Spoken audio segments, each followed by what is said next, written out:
The psychedelic revolution is here. If you want to integrate your visionary experiences into your purpose, get clear on your entrepreneurial path, and help people while you do what you love, then this podcast is for you. Welcome to The Psychedelic Entrepreneur, Medicine for These Times. I'm your host, Beth Weinstein. I'm a spiritual business coach, 3-time entrepreneur, and a lifelong student of psychedelics and sacred plant medicines. You carry your own unique medicine, and your medicine is what we need for these times. This podcast will help you to share your medicine so you can create transformation in the world. Listen in on conversations with psychedelic leaders, changemakers, and conscious entrepreneurs who are living proof that a better world is possible when you follow your heart and live in alignment with your soul. Hey everyone, welcome back to The Psychedelic Entrepreneur. We have today here Kat Gordon, who is a former client of mine and a friend. Hi Kat, thank you so much for being with us. Hi Beth, thank you so much for having me. I'm so honored to be here today. So excited to share all about you. So Kat is an herbalist, plant spirit guide, weaver of sacred spaces, and the founder of Yarrow Resilience Institute. By the way, I have been told that it's actually yarrow. Yeah, that's the whole thing. The whole pronunciation. I personally am a yarrow person. It's like the potato thing. Oh, okay. Okay. Because I say yarrow, but my friend's daughter's name is yarrow. So I'll tell you a little bit more about Kat. So Yarrow Resilience Institute.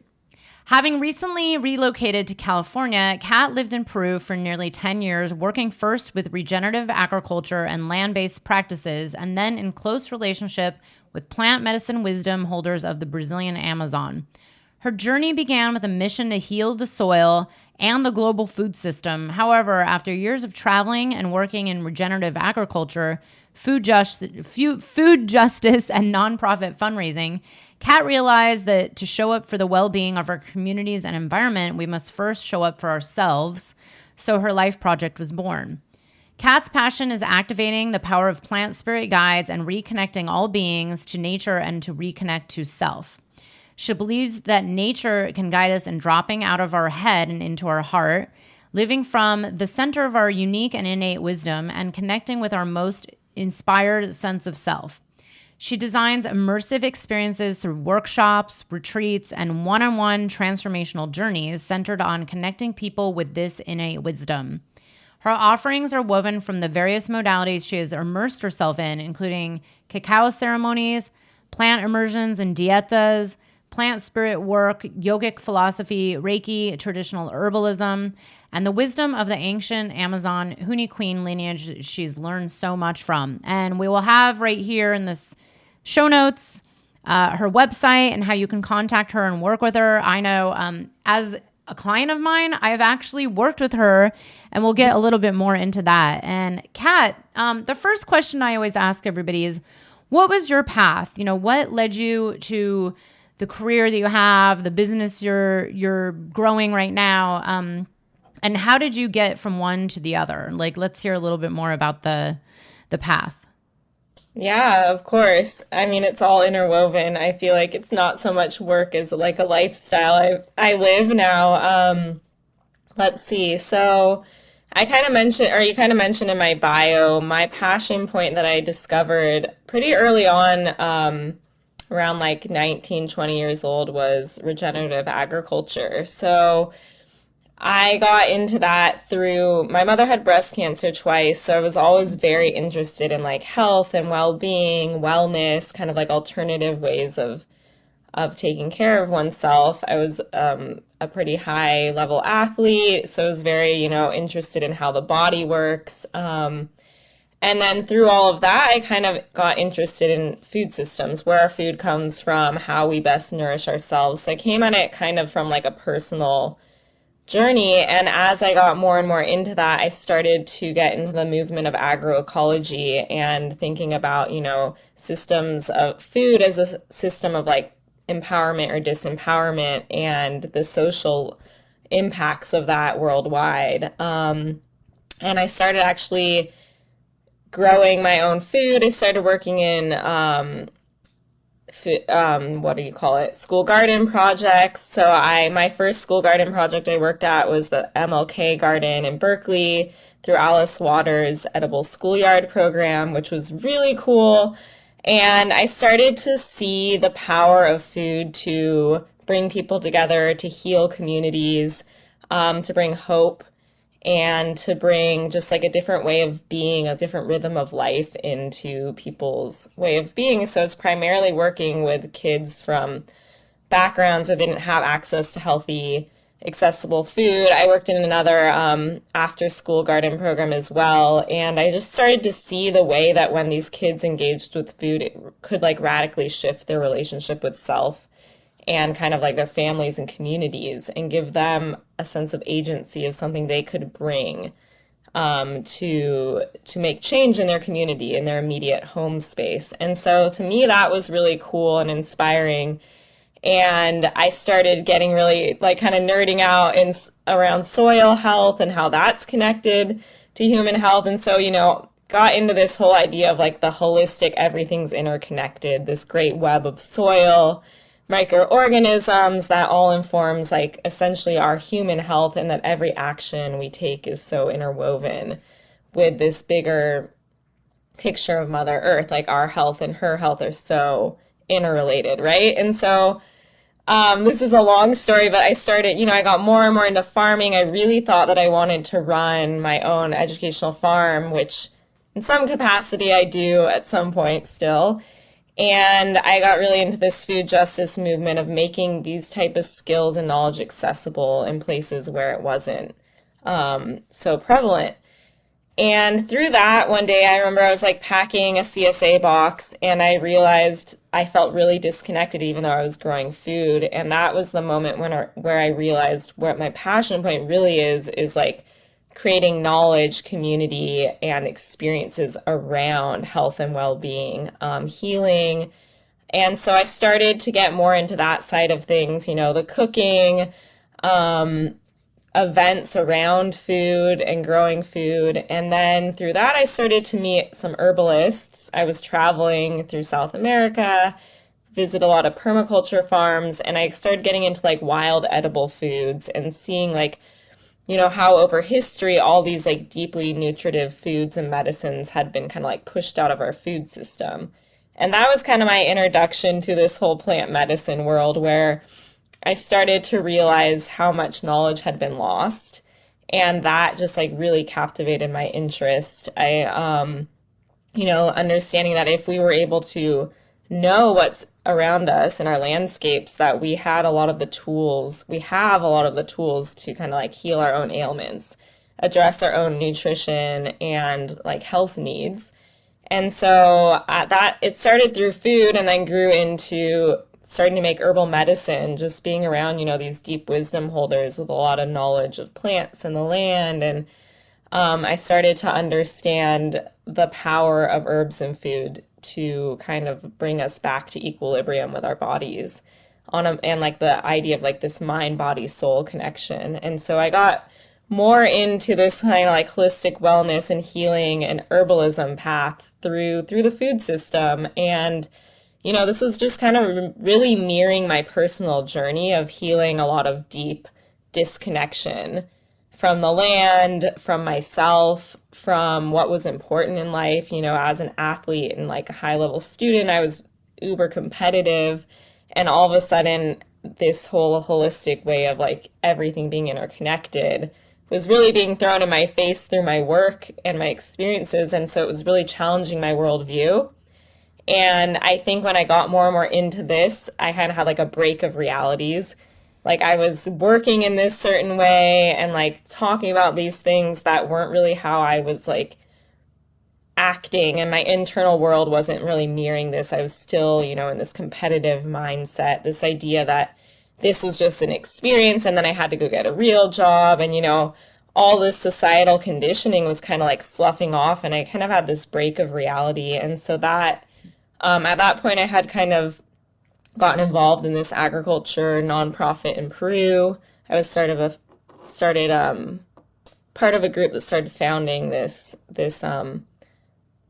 nonprofit essentially around high altitude agriculture. And I had this, so I was living a different lifestyle that was very non-competitive, very slow paced, and having this clash of realities. And that's when I was exposed to plant medicines. I was around a lot of Wachuma, San Pedro, and ayahuasca, and I just started to kind of be pulled in towards those plants, those master teachers, and eventually I sat in my first. I think I sat with Wachuma first, and then in an ayahuasca ceremony, and those are really kind of groundbreaking experiences that allowed me to understand how to kind of like fuse different ways of being and shed my old reality. And so I continued working in the food system world, but more and more it became about how to use all of this as a metaphor for our internal journey, if that makes sense. Wow. Yeah. Yeah.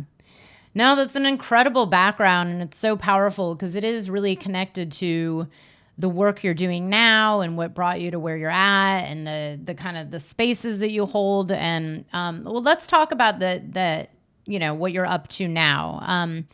Because so full disclosure, Kat is a former client. She was in my mastermind program and she just completed. I actually did her rose dieta, and it was just incredible to diet a plant that grows right outside my window and a local plant that is not psychoactive, and to go really deep into the connection. And let's talk a little bit more about what it is you're up to now, and what you were doing maybe a few years ago, and then how it's kind of shifted over the last year.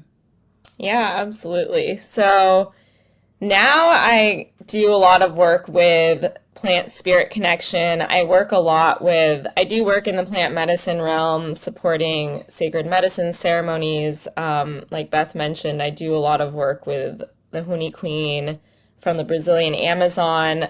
And then what I do more in my one-on-one clients and the journeys that I create outside of supporting these sacred medicine spaces is really kind of trying to be a bridge between the ancient wisdom and modern culture. So I stepped more into a role of working in retreat spaces, co-creating retreats with sacred medicine. And what I started to see was this disconnect between these expansive experiences and people moving back into their everyday lives. And being someone that works a lot with herbs and plants, I started to think, okay, how can I take this like ancient wisdom and translate it into something that people can use in every day? And so that was where things like these plant dietas with everyday plants and herbs were born, as well as rituals and practices around, okay, what are like very simple ways in my everyday lived environment that I can connect into nature in a way that is sacred, in a way that is grounding, and in a way that helps me kind of bring this new way of being into my everyday life.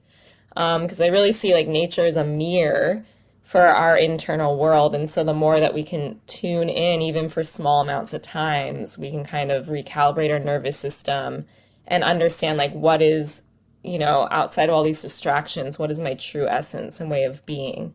And so the main thing I've really been working with, Beth mentioned, is this rose dieta over the last year has been something that's just really blown up. And that has been this beautiful journey of taking the concept of a master plant diet from the South American shamanic tradition and translating it into how to use something that's right outside our doorstep. And so it's this whole idea of working on a physical level with a plant for healing, but also on a psycho-spiritual level, understanding that each plant has an actual spirit, and that each plant spirit has a particular message for us.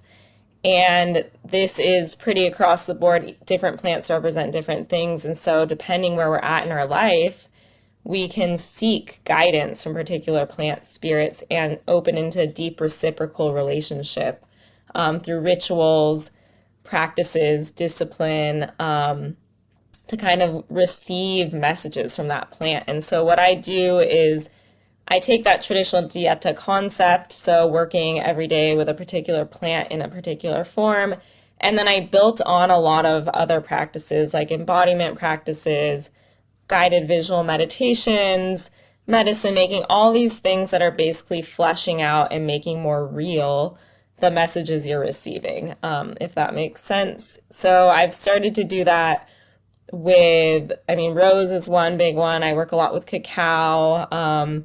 I tie a lot of that into work with Mother Nature, womb work as well. So that's a big part of it. You know, it's all, everything's connected. So, yeah.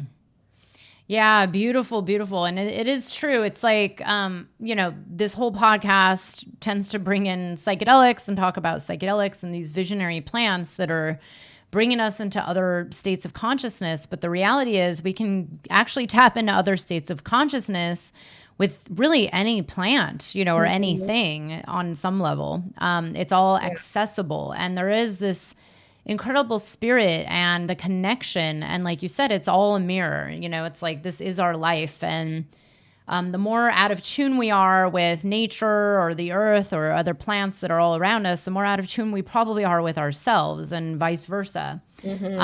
I do know, my experiences of doing dietas with psychoactive plants like ayahuasca and then other master plants that are non-psychoactive, I've realized over the years that it's actually very easy to tap into these plants when you're guided through this really, the way Kat teaches with rose, for example.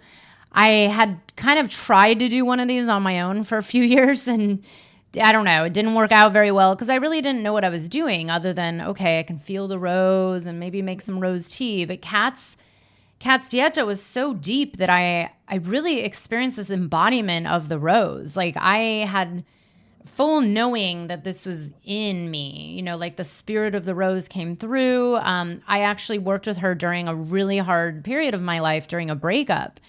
And it was probably the one thing that really got me through that breakup with so much love. And it was actually like the most beautiful breakup I've ever had. And we're really close now, and I do think it was that work of really tapping into my heart and really learning how to work with the spirit of the rose. And there are so many beautiful plants that we can do this with. And I do know, because I've worked with Kat, this is the kind of work she's doing, is taking this whole, like, even herbalism. It's like, okay, there's herbalism, and then there's really understanding, like, what's this connection? What are the spirits? What is it actually doing for you?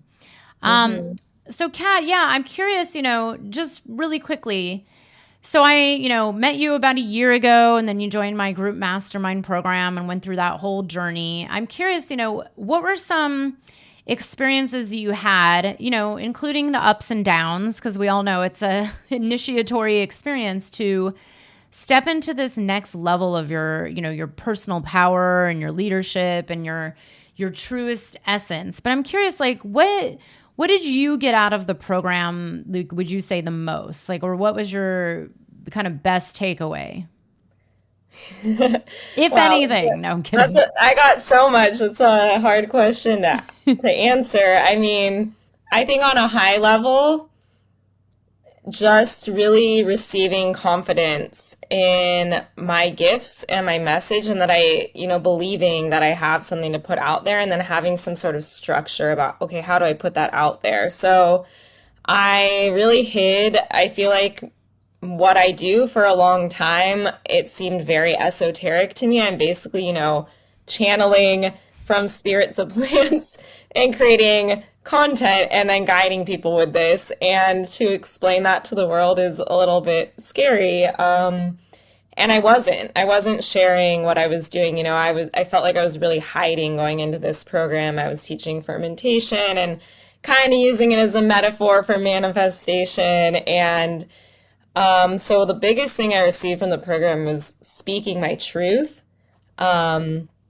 putting out what I'm really, like, my soul's work into the world without fear, and a lot of tools for how to actually do that on a practical level. And then a lot of mindset work about working through all that imposter syndrome, all the things that come up when we really expose our true essence to the world. Like Beth, you say a lot, being an entrepreneur is like the deepest spiritual journey you will go on. And I have to say, once I signed up for this program, like, everything came up. And I felt 100% supported having you and a group of people that were on this journey with me to continue putting myself out there and have access to resources that would help me work through these things that came up. And then, there's so many other things like the network. There's just so many amazing humans in this mastermind. I received great opportunities for collaboration, inspiration, deep friendships, a lot of cool exposure. And, working with you, Beth, has been really phenomenal. Not only do I feel like I've been supported on a professional level, but just the depth of like love and care that you put into your work. After hours, I feel like a friendship has blossomed between us in a way where I feel like, even when it's maybe a little off hours or not totally 100% like my business, I can reach out and you'll like, support in that way. And so just, really receiving people to walk alongside on this journey has been huge. Yeah. Yeah. Oh, thank you so much. Yeah, it's funny because Kat is a prime example. This is something I've noticed over the years. So I tend to attract in these clients that go very deep, right? Like a lot of people in the mastermind are on similar paths of working with sacred plant medicine or psychedelics, or have just been on a really deep spiritual path. And of course, their work tends to reflect this. We had two death doulas in the program. We have people doing psychedelic integration. We have, people working with spirits. I've had, every year I've had at least one or two clients doing work that gets really into the esoteric. And what happens is it's very common, and I went through this, and I'm actually going through it now on a new level of like, oh, how do I come out to the world that my program is much more than just business? It really is like this full embodiment of your most authentic being, because the thing is, you can't really separate it.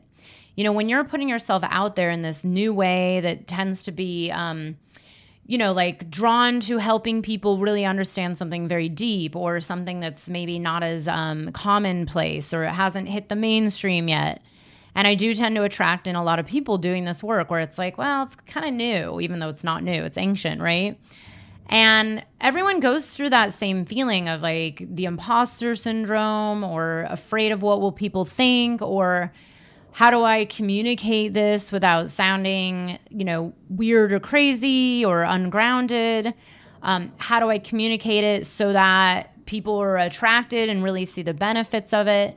And this is a big part of, there's the tangible, and then there's the inner work of like, okay, believing in yourself and having the confidence to know that your path was given to you for a reason, and now you're able to share it with others and help them on their path. And it's hard for everybody. I always say, whether you're doing psychedelic work or you're a life coach, it's that same process of just coming out and talking about yourself and telling stories. It's definitely not easy. And especially, when I met Kat, I was like, oh my God, you have so much more wisdom and knowledge that most people even have, especially in this plant medicine world. There's a lot of people jumping and flocking to it and really interested in it, but maybe people haven't gotten to the depths of understanding how it works, and how, it's not just the one plant or the two plants. It's like all of the plants. It's all the realms. It's the soil. It's the water. It's the sun. I mean, we could go on and on. So let's talk a little bit about that as well, because I know this is some of the work that you do, and you've talked about,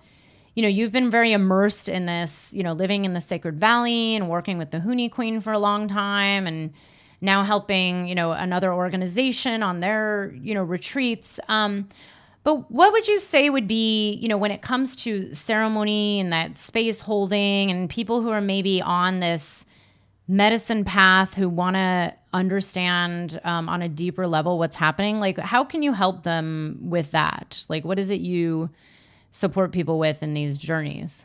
Yeah, beautiful. So I think, wow, one of the biggest things that I try to support people with is this bigger theme in my work, is this idea of reciprocity and this deep relationship with the spirit of a plant. So, I see a lot of people come into these ceremonies a little bit like I want to do this thing for me. And they go and they sit with something like wachuma or ayahuasca, and they don't even realize they're communing with a plant. And so it's like, how is this, it's very in the mind, like, how is this going to work? What is it going to do scientifically to me? And then what can I do with that? And what I try to bring in with people is this concept of like the sacredness of what you're doing, and that this is an ancient kind of wisdom you're tuning into. And so there's a lot more layers to it than you realize. And if you can tune into those subtleties, you can go a lot deeper, right? And so part of it is, I feel like my mission is to show people how to commune in a reciprocal relationship with a spirit. So say we're working with ayahuasca, like making sure that people understand like this is a living spirit that you're working with. What are some ways that I can tune in with this spirit, especially in the moments when perhaps it gets a little bit rough, or even setting myself up before ceremony and then following ceremony, how do I continue to stay on this frequency of this sacred frequency that I've tuned into? In what ways in my everyday life can I continue communing with, respecting and honoring Mother Nature, this spirit that I've opened a relationship with? It doesn't just start and stop in this ceremony. It's kind of this huge lived experience that once you're on this frequency, you can tap in and out of. And that has to be maintained with reverence and respect. Otherwise, you kind of fall off that and you have to keep coming back to tune into it. So one of the things is that, the sacredness of this spirit that you're communing with, the interconnectedness with Mother Nature and Mother Earth. And when we come and sit with these things, that we are also tuning into political and environmental responsibilities that come with these plants, and how they are, how they come to a cup in front of you, who are the people that are guardians of not only these sacred medicines and the wisdom, but also the environment in which they grow.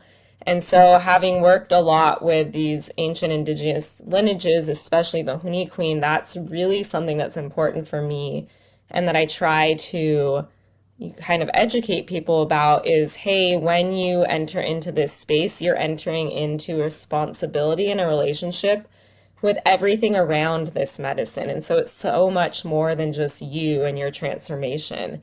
It's about the transformation of our entire society and how we co-create with these people in these spaces. It's not extractionary, like what can this thing do for me? It's, okay, what can I receive from this so that I can better show up for myself, for my family, for my community, and for the world, right? And that includes the honoring of these ancient wisdom holders and the environment, and upholding, these political, getting involved in the conversations around like demarcation of territories, all these things that come along with the medicine. You can't just be like, oh, I don't want to hear this stuff because it's heavy.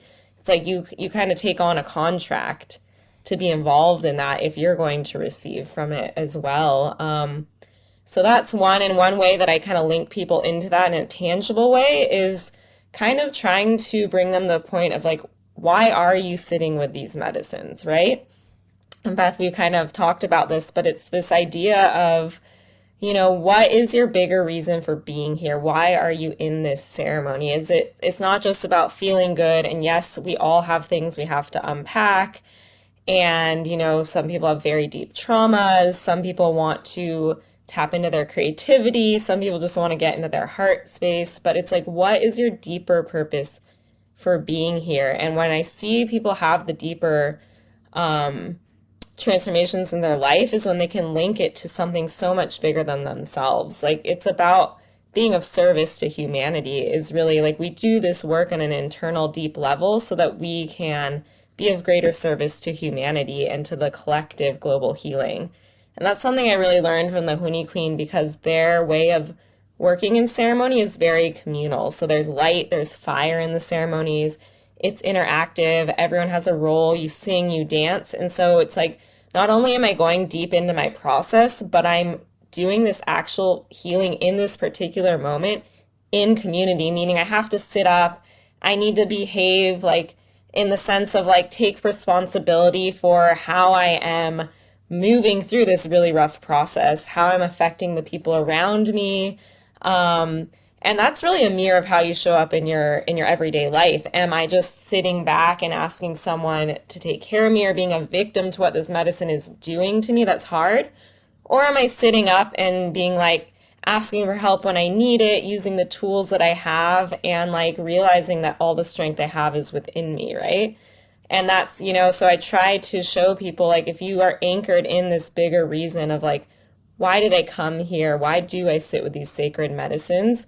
It's a reciprocal relationship with a spirit who's going to respond, and you can go so much deeper in your process to be able to unlock things that then you can apply in your everyday life, because the spirit of the plant knows, hey, this person's here for something bigger than themselves, and we have deep work to do because we have a lot of work to do for humanity, right?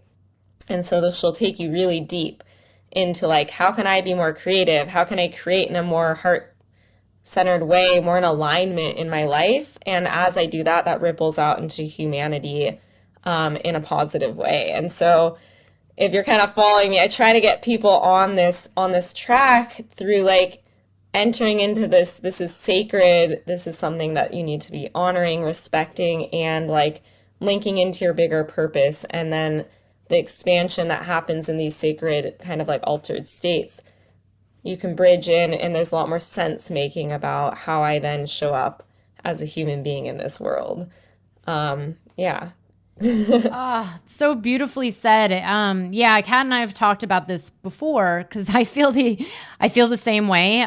Which is kind of what called me onto this whole entire path I'm on, was really witnessing the amount of people that turn to these beautiful plant medicines, and then, you kind of have to ask yourself, well, like, why? If they're not really making any big changes in their lives, in the world, or not really stepping into their purpose, and they're just going for the experience, or for, like me, and not really questioning this larger picture here. I started wondering, I'm like, well, why does everybody keep coming back then? And I always said Kat could really develop an entire program around this, because I think it's going to come up more and more. It already is coming up more and more. And I do believe it's going to come up more as this medicine work, whether it's with plants or even, other forms of psychedelic medicines.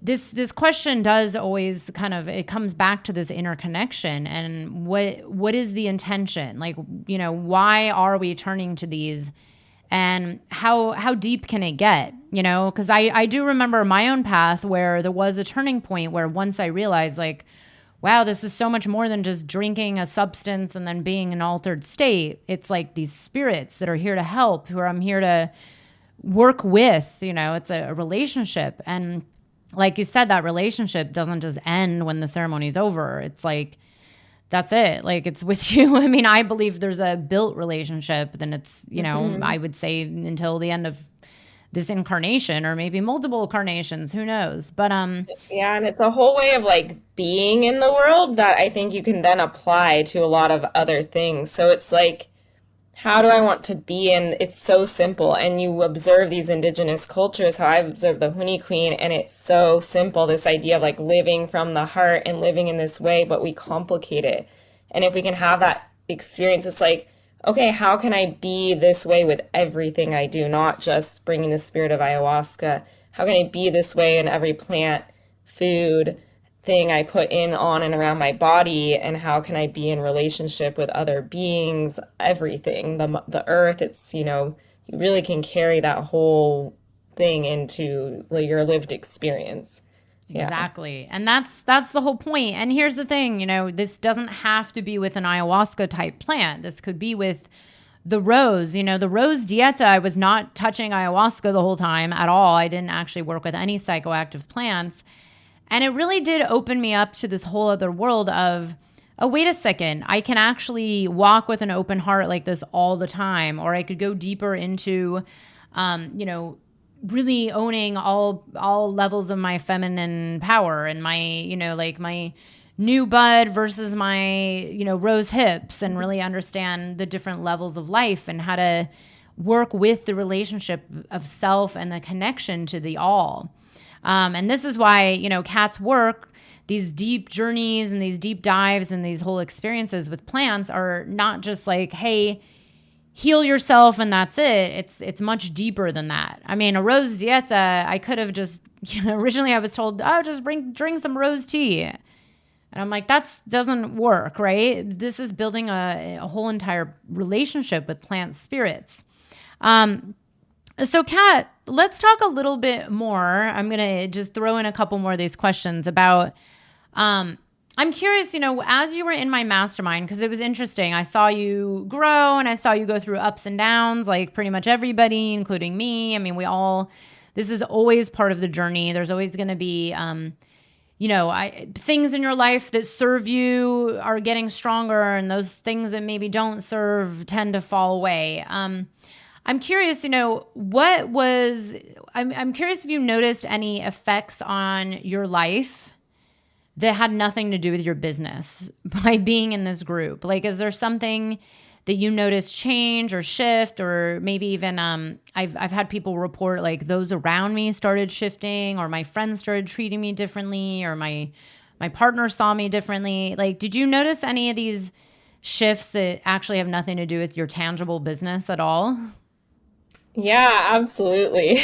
I mean, I think essentially I stepped more publicly into my truest essence. And I mean, I'm still on that journey, that feeling when I'm in alignment and not. And I think that radically shifted a lot of my relationships. So for some people, it was really triggering in both my romantic and personal life. There were moments of triggering and really like beautiful growth that came out of that. And seeing how I responded to being challenged in certain ways and how I had the opportunity to step up, show up differently, and almost had a responsibility. Like it was no longer about me. It was about the commitment to living my truth. And I think as I started to speak more openly about what I do, in a business point of view, it's also started to shift a lot of my personal relationships with people who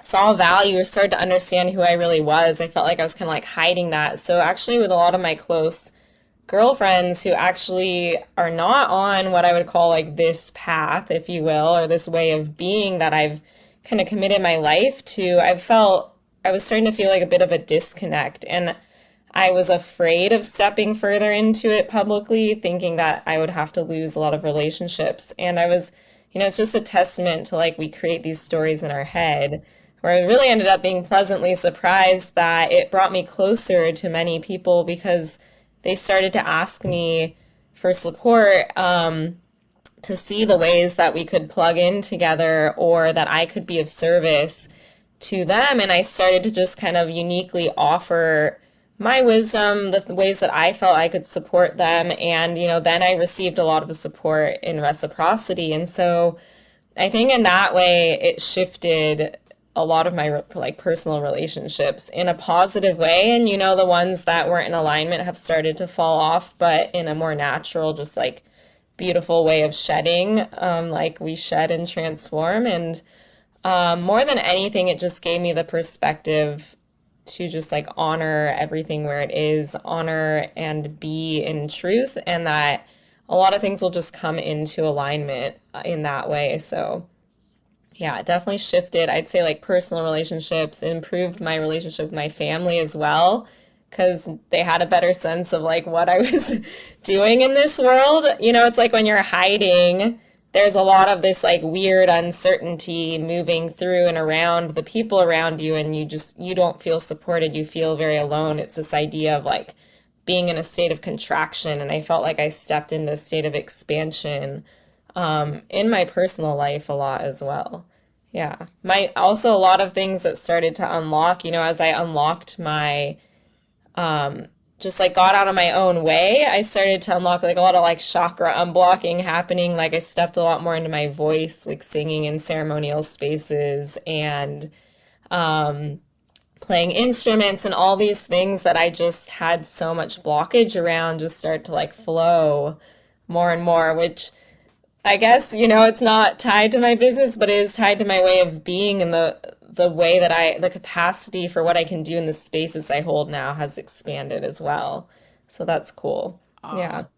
And it actually is tied to It business because is. I know it's so weird. It is all interconnected. The being able to share a voice, whether it's singing in a ceremony or in the shower or on social media, it's like it is all interconnected. And it's interesting because I was going to ask you about these friends, and you are not the first person to mention this, and you're definitely not the last. There's even some new people in the new mastermind who say the same thing, like, okay, all my friends don't relate to what I do, or they think I'm crazy, or they don't understand me, or I'm scared of what they will think. I've seen people afraid to post things because of their family. I actually just spoke to someone yesterday who said, well, you know what? I'm just going to hide all this until I quit my job. And I'm like, well, wait, like you have to start the business so that you can then quit your job. So you can't, but it is really, like you said, there's these stories we make up in our head. Like, what will people think? When I came out about my medicine work,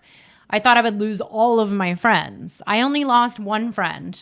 Mm. And, she also kind of cut off everybody else as well. So it wasn't personal to me. But that's the reality is very often what's happening is when you're coming out into your authenticity and into your truth, your voice, people will either show up or they'll, like you said, like slowly kind of melt away. And that's that. But for the most part, there is this fear because everybody goes through it. Like, what will people think? Or, my family doesn't understand me. But what actually happens is when you start to come into your power, your personal power, your voice, your truth, your authenticity, people actually first of all, they feel your energy. They feel the shift. Like I can see a shift in you completely, every one of my clients after a year, it's like, you're a different person. Like energetically, you show up differently. You look different. You radiate differently. And people start to attract to that. They're like, well, what is it you've been doing? What are Mhm. you offering? Is this, and then that's where people say like, you know what, actually I could really use your help. Someone who's actually finishing up the mastermind in the next month, had a call with me recently and she said, well, none of my friends are ever going to want to work with me. And I said, you know what? I'm going to make a bet with you. So give it 2 to 3 years at the max. Like, honestly, it'll probably happen within a year. I said, I want you to just shoot me an email when you get your first friend as a client because it happens all the time. It's like we can't just cut off people that we know because we think that they're not interested. But what happens is they start to get more and more curious as you're sharing about plant spirit work or a rose dieta or medicine. They're like, Mhm. hey, I want to learn more. Oh, okay, you have a workshop. Let me attend. Yeah. People forget that the world is getting more and more curious. People are waking up. People are interested. And also, at the root of all of it, people need help. And very often people don't know where to turn to. So when they see you, sharing something or sharing your own journey or sharing about your own, something you went through that you came out of, they want to know how'd you do it. And then they're, hey, Kat, let's talk. So I love hearing about all this because Yeah. you definitely have had some opening of the chakras and the voice and really coming out of your shell and coming more into your personal power, which is just incredible. I would add, Yeah. like, for example, I realized too that I was almost doing like a disservice to humanity and my work and myself because essentially, like, for example, not talking about my work with sacred medicines, which informs my other work, like my rose dieta and these other like flower medicine works that I do, it all comes from the medicine, right? And the Honey Queen is my family. Like they have invited me into their family. I consider them family. And it was like I was hiding my family from other people, and that's not fair to like that side of my relationships. And then suddenly seeing that as I share the depth of the relationships I have with these people, it's way beyond ceremony. I have very deep personal relationships that then I saw opportunity to link other friends to these things, to these people. Maybe they'll never sit in medicine, but to even, share music, come to an online event I'm hosting or a Hape circle. Maybe they just listen to the music and the myths and the stories and connect to the Amazon. And it's like, I was like essentially severing those potential relationships. And now it's like everyone can benefit from this. Yeah. Exactly. Exactly. This is where I always say it's not about us, it's mission over Hmm. ego, meaning, Hmm. it is about, what are we here to do? What are we here to how are we here to serve? And when we connect to that larger piece that's beyond us and our fears, then we do things or put ourselves out there or share something for our larger vision for the world and not just for ourselves that wants to stay safe, because it's really, Hmm. we have to get past that, and that's a huge process of what we do inside of the group mastermind too, is really getting in touch with that and learning how to get past all those fears and the imposter syndrome and the doubts so that you can really bring it out there to fulfill this larger piece of your service. It's not, because it's really, yes, our business is partially about us, but it is a big part about this larger vision you have. Like, why are you even called to this? Because if you're not being called to this for a deeper reason, then it's like, well, then you could just go get a job that doesn't really matter, or doesn't Hmm. really have any meaning to it. But when you're on this path of showing up to help transform the planet and transform lives, then yeah, this is where it's like, okay, it is scary, but there's something bigger than you here, which is a Hmm. huge piece of this journey that we go through inside of the mastermind. So speaking of which, Kat, what is it that you have coming up over, the next few months? Like, what's your next offering? I know you have a lot of incredible, plant spirit and plant medicine workshops throughout the year. The Rose Dieta. But yeah, what's next, and what can people join in?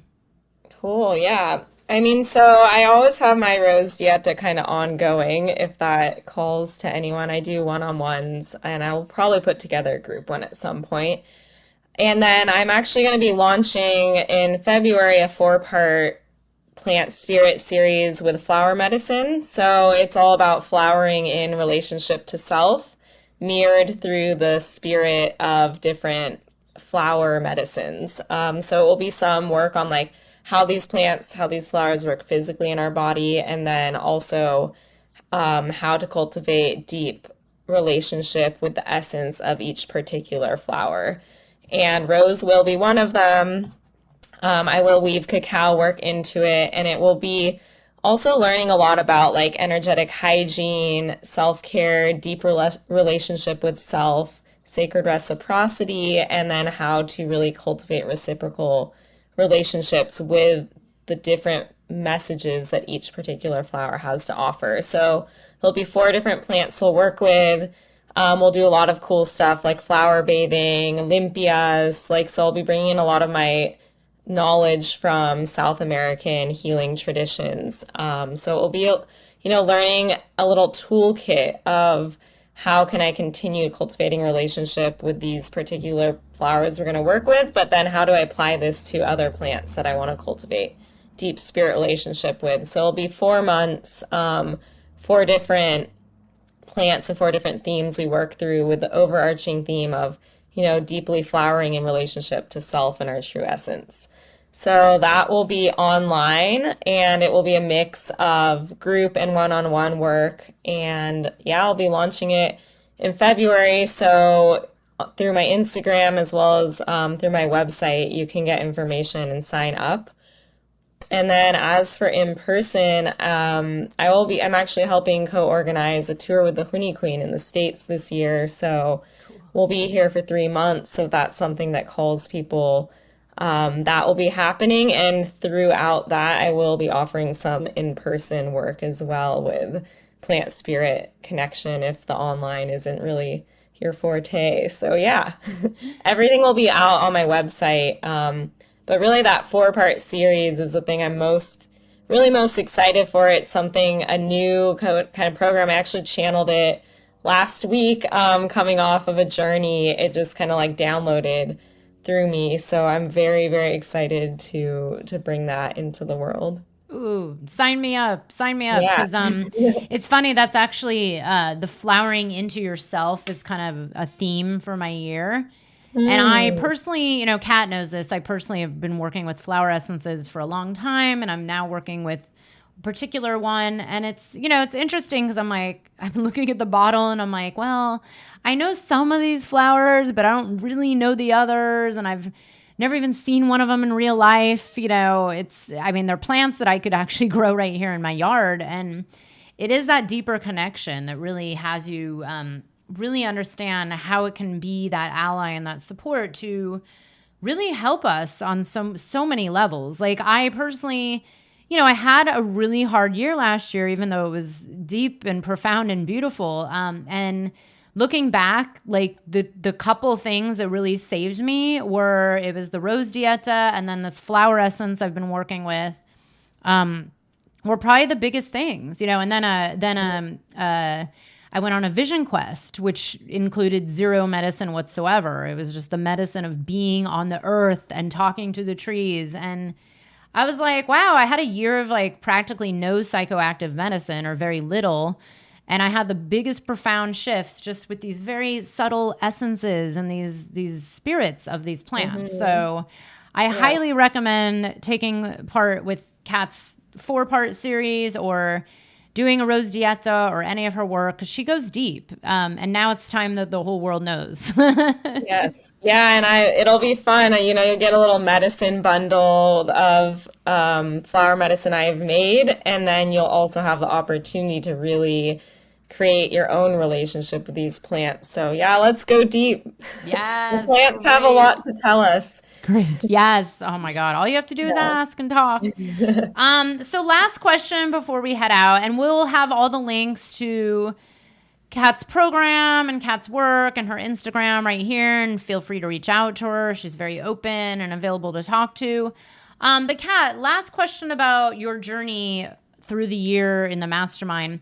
Who would you say that this program is for and not for? Like if there's people that are kind of like, ooh, I'm scared, but I don't know, I'm not sure. Like, what would you say to them, or who would you say this program is good for? Hmm. Everyone. So I would say, I'll start with the who I think it's not for. Maybe that will be helpful. I think it's not for someone who just wants a formula, like how do I get X number of clients? How do I do this? We do learn very tangible skills around marketing, business, sales calls, all these things. But if you just want the nuts and bolts and you don't want to, develop your personal journey as well, then maybe it's not for you if you just are like, give me the formula and I can plug it in. Because it's so much deeper.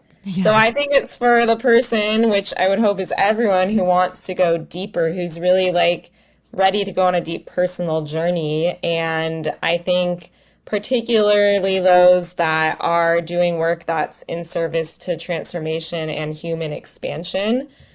And, someone that's really ready to get out of their own way and to face limiting behaviors, beliefs, ways of being that the formula is never going to overcome. So it's like someone who wants to get the practical tools and also understand the things that they're doing and that they can do differently to make these tools 1,000 times more effective because it's essentially about how they're being used, how you're being in the world, and how you're coming into alignment with your calling. So if that's exciting, then I think that's the type of person it's for. It's very deep, personal, transformational work as well as practical, tangible skills. Yeah, It's kind of, I always say the mastermind's kind of like an ayahuasca ceremony. it It's is. not that hard. I don't know. I definitely think there was a lot of purging, and Moments. I got lost in the middle somewhere, and then I found my way. I saw the light. So it really is a ceremony, as life is. Yeah, Um, exactly. yeah. And Kat said it, the formula, it's like you can get a cookie cutter formula from anyone, but it doesn't really work if it's not really in alignment with your soul and you're not getting past the limiting beliefs and you're not really starting to shift your inner being, because then it just becomes cookie cutter formula and there's no depth to it and it doesn't really land and resonate with people anyways. And especially the kind of people that are inside this mastermind and the kind of people that are probably listening to this podcast, they're probably not looking for cookie cutter anyways. I mean, what I realize is like I can be doing all the right things, but if it's out of alignment, like that vibration is felt. And so I can say the same thing, do the same formula, if you will, and if my messaging is not in alignment with my true essence, people can feel that, especially the type of people that I particularly work with, and I think most people that do this work do, they're really tuned in, and it's like, you know, they got the bullshit radar on, and, you know, if like I'm not in alignment with my essence, that doesn't land the right way, and so it doesn't matter how beautiful it looks or if I did all the right steps. And so, you know, coming back and just having that way of coming back to center, and then creating outwards from there. Is really what this program brings you into, gives you the tools to do and the support, you know? Yes. Yeah. Awesome. Well, Kat, thank you so much for being here. It was such an honor to have you. Most of all, it was an honor to witness you and your growth and expansion over the last year. And I cannot wait to see how much you're going to blow up and keep expanding over the next, you know, years and lifetime. Thank you so much, Beth. Thank you for all the beautiful work and commitment to, you know, helping all of us be better leaders in this world. Yeah, it's been beautiful. Thank you. And join Thank us you. where we'll have another interview on Tuesday. Thank you so much. I hope you enjoyed the episode. If you're feeling inspired, I'd appreciate it if you showed your love with a review. And check out my YouTube channel where you can find the video version of this podcast. You can also head to bethaweinstein.com to learn more about me and grab my free business growth trainings. Remember, you carry your own unique medicine, and your medicine is what we need for these times.